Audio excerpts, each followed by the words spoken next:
Vamos abrir hoje nossas Bíblias no livro de Jó, capítulo 8, versículo 1 em adiante. Jó 8, 1. E nós vamos sempre pedir orientação ao Todo-Poderoso. Vamos lá? Pai amado, muito obrigado. Tu és a luz que ilumina, Senhor, os nossos passos. Por essa razão, nós entendemos, Senhor, que a Sua palavra é lâmpada para os nossos pés e luz para os nossos caminhos. E muitos precisam ver aquilo que por olhos naturais é impossível ver, pois as coisas do Senhor se discernem espiritualmente.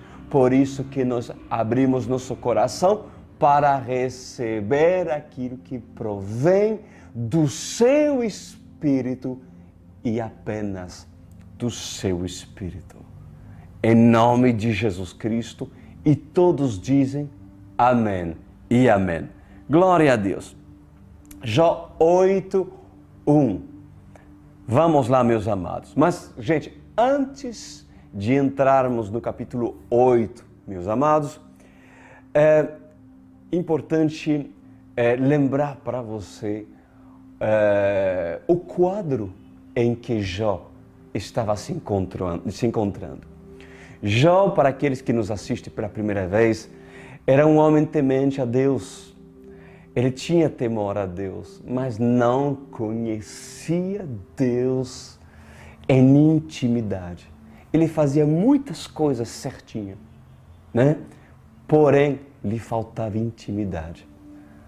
Inclusive, Deus permitiu que Jó passasse por fases muito complicadas, aonde lhe foi retirado tantas coisas, perdeu todos os seus filhos, perdeu seus empregados, perdeu sua casa, perdeu tudo, inclusive perdeu a saúde.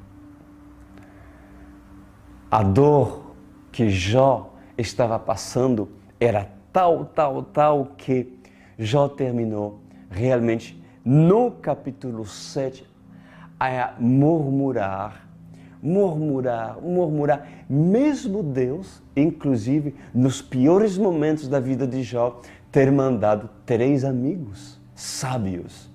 3 amigos de Jó sábio. O primeiro era Eliabe. Eliabe ministrou na vida de Jó, inclusive direcionado pelo Espírito Santo. O Espírito Santo que trazia aconselhamento para seu amigo. Pois um amigo que verdadeiramente um amigo de verdade é aquele que vai te levar para o céu. E não aquele que pode até mesmo estar contigo nos momentos difíceis da vida, porém não vai te dar direcionamento para você entender os propósitos de Deus. Então Jó, mesmo nos momentos difíceis, fez com que Deus levantasse 3 amigos que viram de cidades longínquas para ajudar o seu amigo que estava passando grandes dificuldades, né? Jó estava murmurando. Jó, na verdade, por causa do seu pobre entendimento, limitado entendimento, começou a questionar acerca de assuntos da vida, porque não estava entendendo por que ele estava passando tantas dores, por que ele estava passando por tanta humilhação, né? E Jó estava se focando a si mesmo. Jó estava focando o seu próprio problema. E não estava, inclusive, entendendo ou não estava querendo entender aquilo que seu amigo Eliabe, homem sábio, usado por Deus, estava a lhe dizer. Quantas pessoas são assim? Assim, nessa fase de Jó, são aconselhados de maneira sábia, mas essas pessoas estão tão focadas em seu próprio problema e em sua própria dor, que pode Eliabe falar, mas nada, não consegue ver e não consegue ouvir, porque ainda existe um bloqueio, ainda existe uma inversão de valor, inversão de foco, mas ainda bem que já tinha outros amigos cujos serão usados para tratar e falar sobre aquilo que Jó precisava ouvir. Após Eliabe, um dos amigos de Jó, falar, nós vamos ver agora no capítulo 8 que entra em cena outro amigo para lhe aconselhar, chamado Bildade. Isso mesmo, Bildade, outro amigo. Então disse Jó, capítulo 8, versículo 1. Então Bildade de Suá respondeu, depois de Jó falar muitas asneiras, inclusive, questionamentos, né? Disse Bildade, até quando, Jó, você vai falar desse modo? Ou seja, até quando você vai se queixar? Até quando você vai falar asneiras? Você pode dizer mais, mas também, pastor Cris, coloca-se no lugar de Jó. O quanto estava sofrendo? Pois bem, mas um amigo que é amigo, muitas das vezes, ele vai se posicionar e para endireitar uma pessoa cuja você ama, muitas das vezes você vai precisar contrariá-la. Pois nós vemos mais uma vez um amigo que é amigo. Porque ele diz, até quando, Jó, você vai falar assim? Até quando? Suas palavras são um grande vendaval. Acaso Deus torce a justiça? Disse Bildade. Acaso Deus torce a justiça? Será que o Todo-Poderoso torce o que é direito? Bom, vamos lá e vamos falar sobre esse trecho. Jó estava apresentando o seu caso como injusto.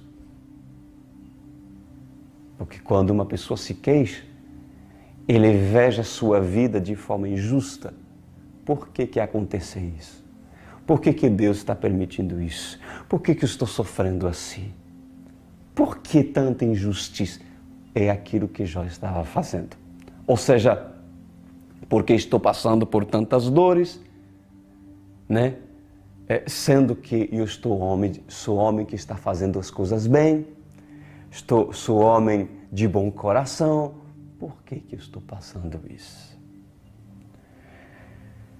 Pois Jó chegou a um ponto, meus amados, de colocar à prova a justiça divina. Isso mesmo, a justiça divina.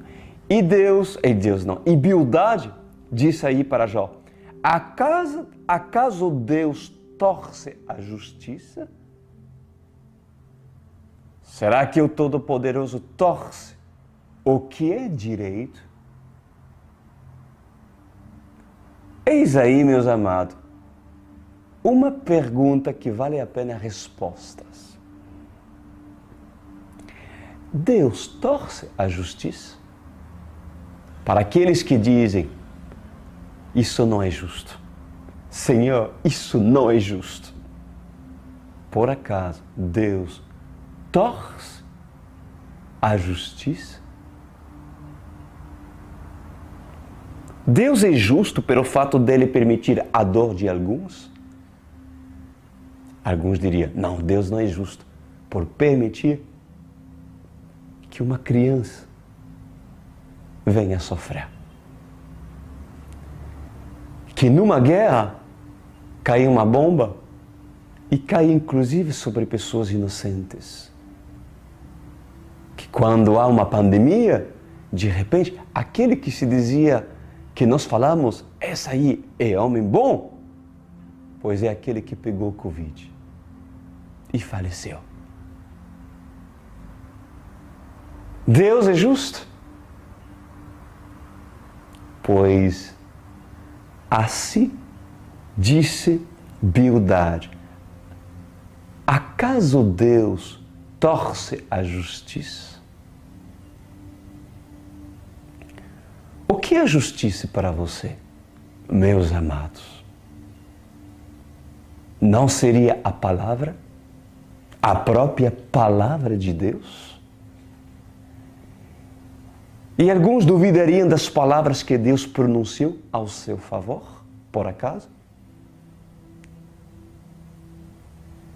Será que o Todo-Poderoso torce o que é direito? Porque isso foi uma pergunta que Bildade fez para seu amigo, que estava murmurando e duvidando da justiça de Deus. Pois eu vos digo nessa noite, você está ouvindo? Deus não torce o que é direito.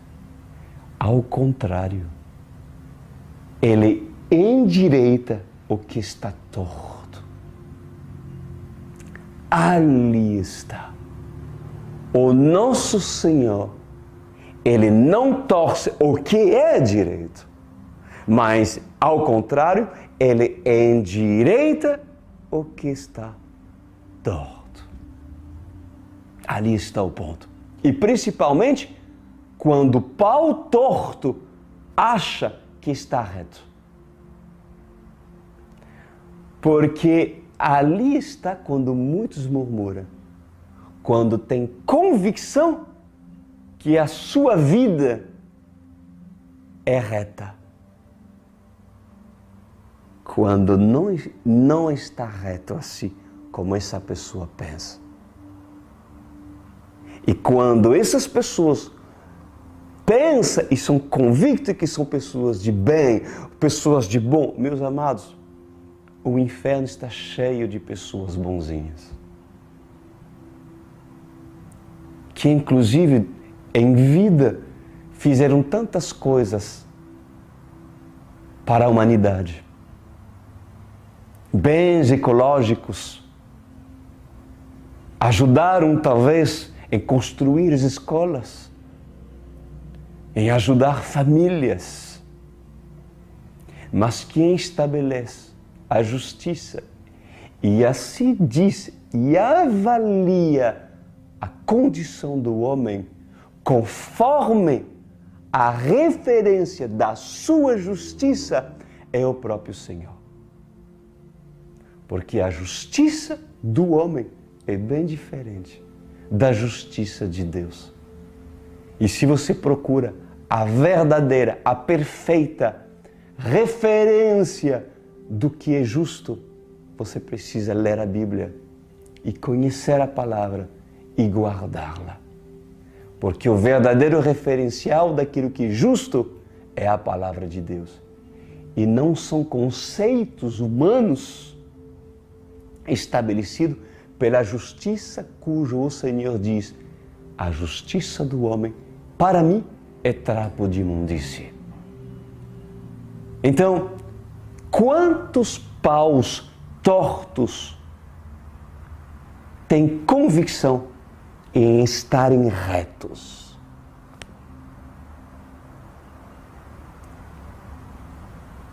Tanto assim que quando esses têm oportunidade de confessar os seus pecados uns aos outros, não tem nada a confessar.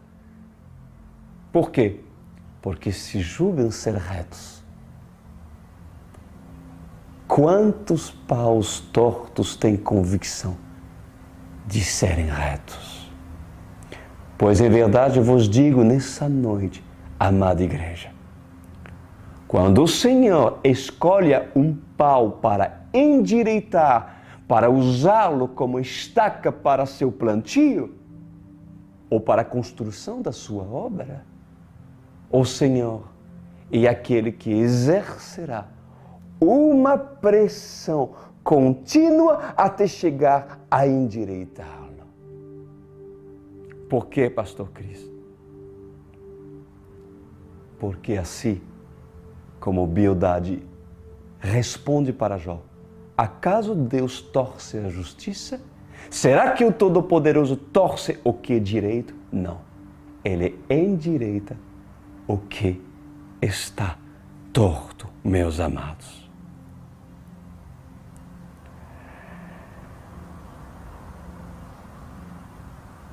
Se o pau é ferro, ou seja, simbolicamente, se o pedaço de pau que Deus escolheu é duro, se essa pessoa é dura demais e resistente, se Deus te escolheu, o que dizer do estado que Deus encontrou em Saulo, Paulo de Tarso? Dureza, convicto que aquilo que estava fazendo era um homem de bem, perseguindo cristão e defendendo com unhas e dentes suas convicções religiosas, mas estava perseguindo Deus. Mesmo Saulo, mesmo Paulo conhecendo a lei. Olha isso. Se o pau é ferro, ou seja, se essa pessoa é dura demais e resistente, pois eu lhe digo, o Senhor, Ele usará o fogo e, se necessário, altas temperaturas para obrigar o ferro a se tornar flexível para que o ferreiro o coloque na posição que ele deseja. Você já encontrou pessoas duras? Duras de serviço? Ah, é? Não quer se tornar mais flexível? Então vamos aumentar a temperatura da fornalha, porque o ferro só se amolece pela altura e a temperatura e o aquecimento, o deserto, as dificuldades. Será que o pedaço de ferro, o pau de ferro, quando é amolecido pelo ferreiro, esse quer entender o procedimento? Ou vai continuar a murmurar? E se o pau é madeira? Se o pau é madeira, então o Senhor usará materiais de um carpinteiro. Você sabia que o vapor da água, quando ele é colocado na madeira, ele amolece a madeira e o carpinteiro, ele pode trabalhar a madeira e colocá-lo na posição que ele deseja para a construção da sua obra? Pois o vapor da água tornará flexível o pau de madeira. Por acaso a palavra não é água? E a água não endireita a madeira? Pois há pessoas que não precisam serem colocados no fogo, porque não suportariam. Porque a água, o vapor da água, é suficiente para endireitá-los. Porque não são pessoas tão difíceis assim. Basta eles receberem a palavra de Deus, um pouco de vapor, e o carpinteiro de Nazaré colocará e posicionará esse pedaço de pau para o cumprimento da sua obra, sem muito esforço, porque a palavra por si só terá poder de endireitar a vida cujo ele escolheu para seu propósito. A pressão, as pressões que serão exercidas sobre o que está torto de forma contínua, constante, será necessário, junto com o vapor, na medida certa, porém suficientemente para não quebrá-lo. Existe uma pressão hoje que é necessário estabelecer que é necessário exercer para endireitar, para colocar em ordem aquilo que precisa ser colocado em ordem, ó Jó. Por acaso, um carpinteiro que é carpinteiro endireitaria uma estaca de madeira nobre para perdê-la e quebrá-la? Sendo que exatamente aquela madeira que precisava para a sua construção? Pois toda pressão exercida numa vida, quando ela é escolhida por Deus, é permitida para que o pau de madeira seja tal qual a vontade do carpinteiro e não venha a quebrar.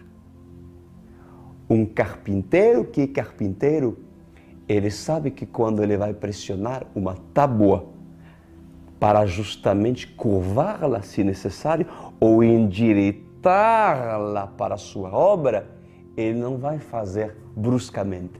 E tampouco ele não vai fazer essa pressão para quebrá-la. Porque o papel do carpinteiro não é te quebrar, mas te usar amanhã para que tu encaixe perfeitamente na obra que ele mesmo estabeleceu. Porque se ele te escolheu, o carpinteiro tem um propósito e tem um espaço para a sua construção. Aleluia! A pressão está. E se alguns nessa noite estão já sentindo pressão em certas áreas da sua vida, eu te digo, seja sábio e entenda o propósito pelo qual o carpinteiro está exercendo essa pressão. Pode até doer, mas como diz a palavra de Deus em 1 Coríntios, capítulo 10, versículo 13, não veio sobre vós tentação, senão humana. O que é a tentação aqui? É traduzido como peirasmo, que significa experimento, tentativa, teste e prova. Ou seja, não vem sobre vós provações, senão humana. Olha que diz, mas fiel é Deus, fiel é o carpinteiro, fiel é o Senhor, que não vos deixará tentar acima do que podeis, antes com a tentação dará também o escape para que possais suportar. Deus não permite certas coisas para te quebrar, para te matar, mas para te endireitar. E eu posso ouvir um amém? Glória a Deus. Resumindo, se você está nas mãos do carpinteiro de Nazaré, Jesus Cristo, tu és capaz de suportar a pressão que hoje está sendo exercida sobre a tua vida. Mas, se tua vida não estiver nas mãos do carpinteiro, porque se recusa a viver segundo os princípios da palavra, então, aquele que odeia almas, aquele que vive destruindo vidas, casamentos e trazendo morte, terá o prazer de exercer a sua pressão. Porque ou tu estás nas mãos do carpinteiro, que tem por função de te endireitar segundo o padrão de justiça dele, ou você está nas mãos daquele que mata, rouba e destrói, Satanás. Saiba que a pressão que Satanás exerce sobre os paus tortos é para entortá-los mais do que já são, a fim de quebrá-los para jamais servir na obra do carpinteiro, para jamais ser útil para a construção da igreja do Senhor. Não seríamos nós projetos e peça importante para a mais linda obra do Senhor? Não seríamos aquelas pedras que formam a igreja de Cristo? Como assim eu falei no início? Então, quais mãos escolherás? Pois, meus amados, é muito triste quando a madeira nobre, quem é a madeira nobre? É a madeira que Deus escolhe. Preciosa madeira, são todos os escolhidos. Pois nem toda a madeira nobre decide se colocar na mão de um carpinteiro nobre. Porque Jesus diz que até os escolhidos serão enganados. Muitos escolhidos serão enganados e maltratados por causa das suas escolhas insensatas. Mas sensato é a madeira que se coloca nas mãos daquele que o tratará com amor, mesmo exercendo uma pressão a fim de formatá-lo no formato preciso para o cumprimento do seu projeto. Triste é o pau de madeira que escolhe o enganador, cujo odeia a obra do seu maior concorrente e adversário, Jesus. Sabes, o enganador, o falso carpinteiro, que na verdade usa os seus para a sua própria obra. O enganador, ele atua de duas formas.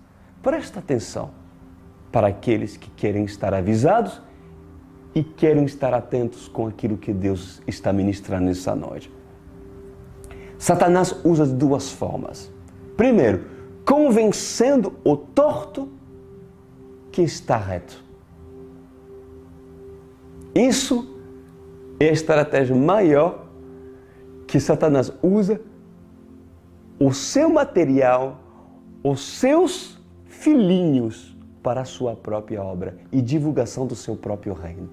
É convencendo o torto que está certo, que está reto. Eu sou uma boa pessoa, eu não tenho pecados, eu sou crente, porque aceitei Jesus. Apenas, religioso, aceitei Jesus. Mas se aproxime mais perto dele, se você se aproxime mais dessa pessoa, observará quão torto essa pessoa é. Pois para esse, mesmo tendo mostrado a referência do que é reto, a palavra do Senhor, esse jamais quis olhar-se no espelho, porque sempre se achou reto, pela religião que tem, o conhecimento que adquiriu. Mas a trave está no seu olho direito e não consegue ver. E o que o diabo pensa desses? Que estão convictos de serem retos, mas não são. O diabo ri e disse: para que quebrar o pau torto, sendo que já não serve para a obra de Deus? E no seu devido tempo será lançado no fogo.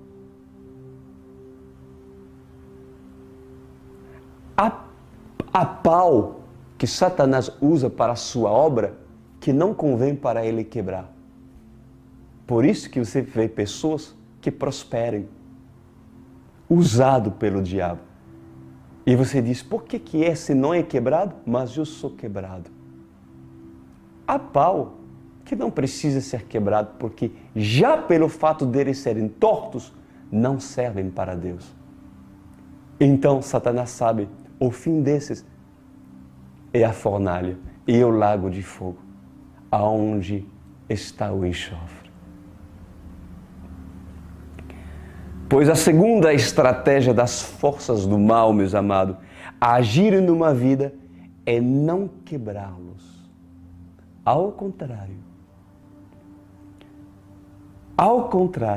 Satanás fortalece a madeira torta para que essa permaneça tal qual ela está, a fim de usá-lo para a sua própria obra, para seu próprio reino, para edificar o seu próprio império torto, onde o amor não é amor, onde a justiça não é justiça, onde os valores da família não são mais valorizados, onde a sexualidade torcida, confrontando o Criador, torcendo o que Ele criou. E, se possível, o enganador tentará torcer a verdade para que jamais sejam retos. Aquele que está nas mãos do destruidor pode ser quebrados ou até mesmo preservados. Porém, há uma só condição: que sejam tortos. Que sejam tortos. Quando estás nas mãos dele, é ele que decide se vai te quebrar ou se vai fortalecer o seu erro para mantê-lo na ignorância. Afinal, para ele tanto faz. Que sejas quebrado hoje pela maldição, doença ou morte espiritual, ou que esteja torto nas mãos de Satanás, para ele é tudo igual. Por quê? Porque o lugar aonde vai a madeira que ele quebrou e a madeira que ele entortou ainda mais é o mesmo lugar. O lago de fogo que arde é no enxofre, o inferno. Convém ao príncipe deste mundo, a Satanás, quebrar todos os que lhe pertencem? Convém ele fazer isso? Certamente não. Por quê? Porque desde o princípio, Satanás tem um projeto, tem uma obra, e essa obra deve se estabelecer. E convém para Satanás que os paus tortos descobrem a justiça para serem endireitados? Descobrem a Bíblia para serem endireitados? Não. Por quê? Porque se todos os paus tortos descobrissem que servem para uma obra em vão, eu vou repetir. Se todos os paus tortos descobrissem que servem para uma obra em vão, certamente procurariam o carpinteiro de Nazaré, sabendo que sua obra permanecerá para sempre.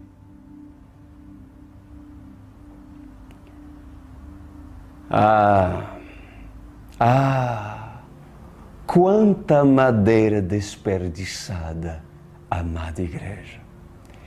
Quanta madeira nobre desperdiçada, quanta madeira iludida, quantos homens e religiões permanecem no engano por apoiar-se em convicções pessoais ou religiões onde Deus não está. Pois todos vós, cujo estão nas mãos do carpinteiro, prestem atenção. Não invejem os ímpios pelo seu sucesso. Por acaso, é sucesso para você ser um pau torto e fortalecido para permanecer torto para uma obra que terminará em chama? É sucesso para você isso? Você inveja isso? Pois o louco, ele disse, desde que decidi entrar na igreja, eu sinto a pressão do carpinteiro. Pois antes, ninguém me pressionava e em paz eu estava. O prazer estava. Não precisava ter compromisso com o diabo para saber que eu era dele. Mas hoje, tenho que ter compromisso com Jesus. Então, eu quero voltar a ser livre e fazer o que eu tenho prazer de fazer, pecar. Insensato. Tolo falaria para esse. Por acaso, não eras tu do grupo dos paus tortos usado para a obra do diabo? Queres voltar? Alguns estou falando aqui. Queres voltar? Mesmo? Pois para ti, que está decidido a voltar, que se cumpra o que está escrito. Em 1 Coríntios, capítulo 5, versículo 5, porque está escrito para esses que querem voltar. Entregue esse homem a Satanás. Diz a palavra do Senhor, para que o corpo seja destruído e seu espírito seja salvo no dia do Senhor. Pois escuta bem, para alguns é necessário entregar Satanás quando não querem mais serem endireitados pelo carpinteiro de Nazaré. Pois o carpinteiro de Nazaré, Jesus, tem muitas formas de endireitá-los. Por isso que nós temos filhos de carpinteiros usados como vinhateiro, assim serem usados pela palavra que nos pregamos às terças-feiras e sábado, que é parte de um discipulados, porque o Senhor nos chama a endireitar vidas e não apenas torná-los ouvintes da palavra de Deus. Porque o propósito de um discipulado, uma vez por semana, o propósito de uma vinha, cujo esse ministério tem, que é fantástico, que é fabuloso, é endireitar vidas. Não é apenas fazê-las levantar a mão e dizer, aceitei Jesus. Não! Devemos, se necessário, vinhateiro, exerça pressão. E se esse pedaço de madeira não quer pela água, pelo vapor que eu exerço todas as terças-feiras e sábado, que pode ajudá-lo, e a pressão que vocês exercem se não quer, pois que se cumpra aquilo que está escrito aqui, entrega-o a Satanás. Entrega-os a Satanás.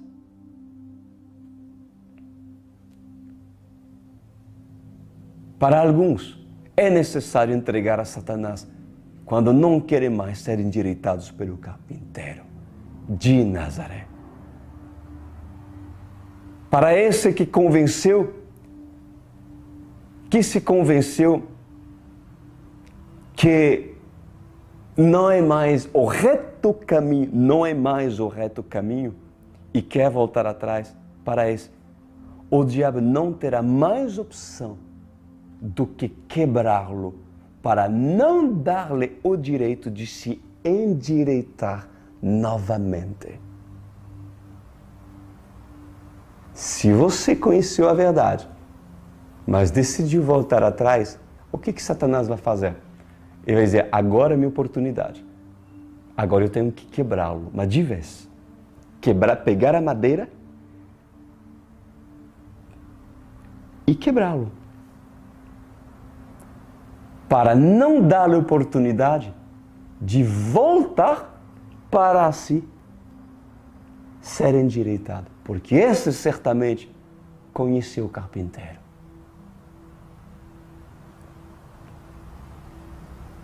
Quantas pessoas foram quebrados por Satanás, açoitados por enfermidades que o próprio Satanás colocou, porque essa pessoa simplesmente abandonou o Senhor. E hoje dormem, ou seja, morreram, porque não receberam a oportunidade, quando tiveram a oportunidade de permanecer num lugar onde teriam oportunidade de serem endireitados e se salvar. Eu digo, mas para esses, o carpinteiro é tão bom, mas tão bom, que quando o homem se desvia e entrega a Satanás porque quer, ao ser quebrado pelos açoites do diabo, essa pessoa terá chance de se arrepender até no leito da morte. Até no leito da morte. E para aquele que se arrepender, mesmo perdendo tudo, até sua saúde, assim como foi para o ladrão na cruz, você lembra disso? Pois quando esse ladrão, no final, depois de ser completamente moído e quebrado, esse ladrão na cruz, quando este olhar para Jesus, este lhe disse, lembra-te de mim, Senhor. E Jesus lhe responderá, hoje mesmo estará comigo no paraíso. Pode um ladrão ser usado pela obra eterna do carpinteiro? Pode um ladrão, essa madeira, ter sido usado pela obra final, eterna, do carpinteiro de Nazaré? Sim. Se o ladrão se humilha, mesmo sendo quebrado pela maldição e açoite do diabo, se esse olha para Jesus e se humilha, essa madeira, mesmo quebrada, será usada. Pois, para a surpresa de muitos, muita madeira, muitos paus quebrados por Satanás serão usados pela grande misericórdia do carpinteiro.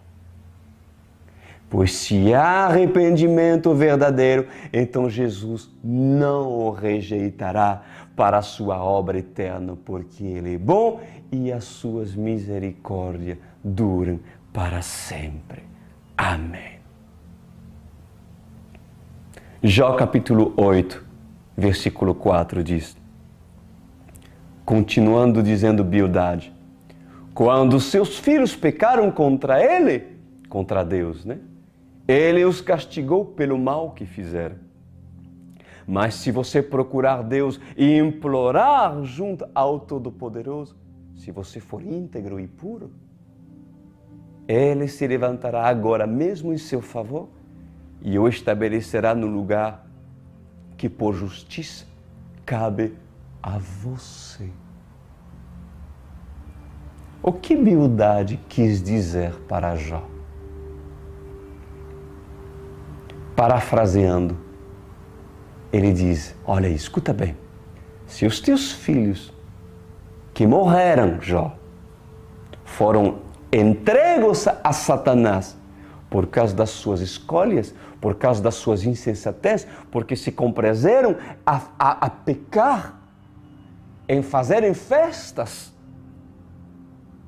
cujo não agradava a Deus, pois Deus os entregou à sua própria concupiscência. Porque mesmo tendo um pai que desejasse limpá-los, sacrificando um animal cada vez que faziam festas, pois esses insensatos colheram o que plantaram. Mesmo sendo filho de um crente, tá? Mesmo sendo filhos de um crente. Mas Bildade, parafraseando, dizendo, mas você, Jó, você que procura ser endireitado pelo Senhor, Se você procurar ser íntegro e puro, o Senhor não se levantará agora em seu favor e não restaurará no lugar que por justiça cabe a você? Pois Bildade respondeu bem. Cabe a Jó a sua restauração. Você quer ser restaurado? Pois cabe a Jó ser restaurado. Se tão somente procura a justiça e não alegar que Jó já é justo, já é reto, já é perfeito. Havia coisas que em Jó precisava ser endireitada. Mas ele estava convicto que estava perfeito. Não era perfeito. Não era perfeito.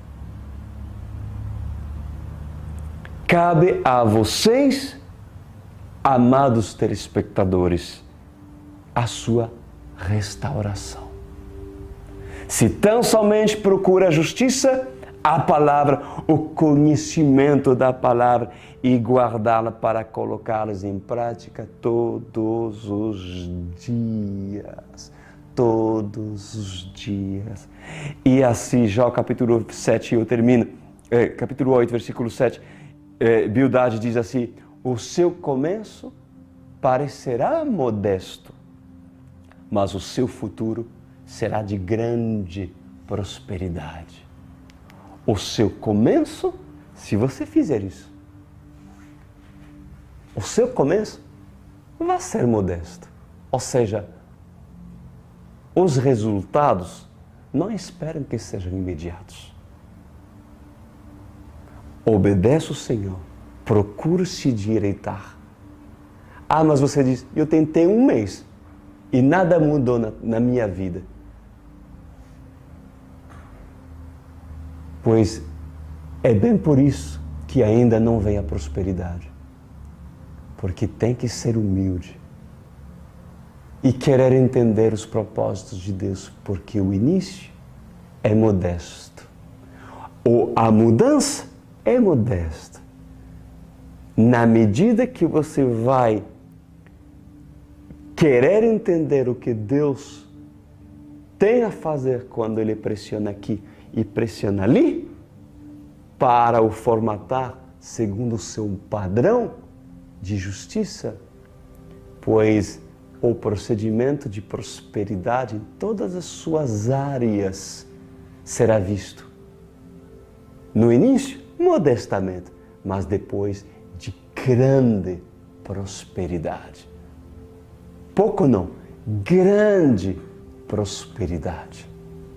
Você quer, todos querem essa grande prosperidade, mas nem todos querem ouvir Eliabe e Bildade, que têm conselhos sábios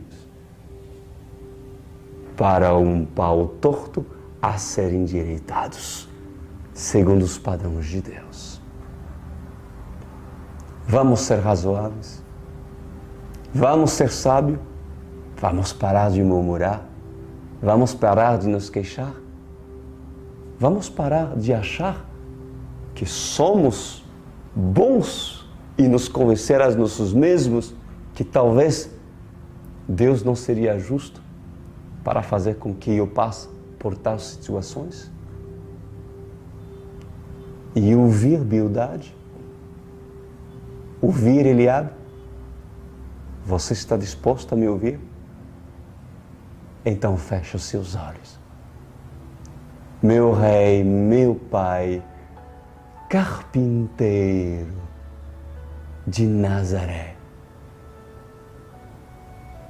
que auxiliava seu padrasto José, que aprendeu sobre carpintaria, que endireitou tantas madeiras nobres para construir mesas, e cadeiras. Pois nosso Deus, nosso Pai, nós nos colocamos perante Ti. Endireita, pressione, Senhor, pelo vapor da água, da palavra que hoje exercer, e também a pressão que os discipuladores e vinheteiros hão de fazer, para fazer que tudo seja conforme a sua vontade e não a vontade do homem. Obrigado, carpinteiro, tu és perfeito e sua obra é perfeita. Amém e amém.